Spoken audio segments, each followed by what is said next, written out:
মই যে জুবিন দা ভগৱানৰ ৰূপত ফটো কেইখনমান বনাইছিলোঁ AI কৰি পিনে তাৰপিছত ধুৱাই থৈ দিছিলোঁ।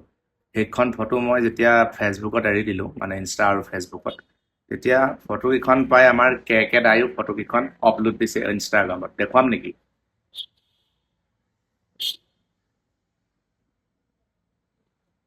এক মিনিট হা, দেখুৱাই আছোঁ।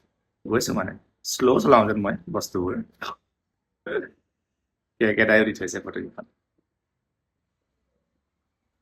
আমাৰ প্ৰভুজনৰ ফটো, জুবিন দাৰ। কৃষ্ণ ভগৱান, বুদ্ধ, পাঁচখন দিছে। শিৱজী, কৃষ্ণ ভগৱান, ৰাম, কেকেদাই লগাই থৈছে। এইখন মই বনোৱা ফটো এতিয়াও মোৰ ওচৰত আছে। আৰু যেতিয়া এনেকুৱা ফটোবোৰ ভাল ভাল ডাঙৰ ডাঙৰ ইনষ্টাগ্ৰাম চলোৱা বা ফেচবুক চলোৱা মানুহে লগাই নহয়, আমাৰ ভাল লাগে। কাৰণ জুবিন দা ফটো হয়। যিমান পাৰে মানুহবোৰে চাব লাগে আমাৰ জুবিন দা আচলতে হয় কি। মানুহৰ ৰূপত ভগৱান আছিলে, কথাষাৰ মনত ৰাখিব। জয় জুবিন দা। এতিয়াও ন্যায় পোৱা নাই, ন্যায়ৰ কাৰণে যুঁজক দেই। জয় জুবিন দা। আৰু সিদ্ধাৰ্থ দা, থেংক ইউ। কেকেদা বুলি কওঁ মই আপোনাৰ মৰমত, ককাই দিয়ক। বহুত বহুত ধন্যবাদ। মই বনোৱা ফটোকেইখনো যে আপুনি আপলোড দিলে, বহুত বহুত থেংক ইউ।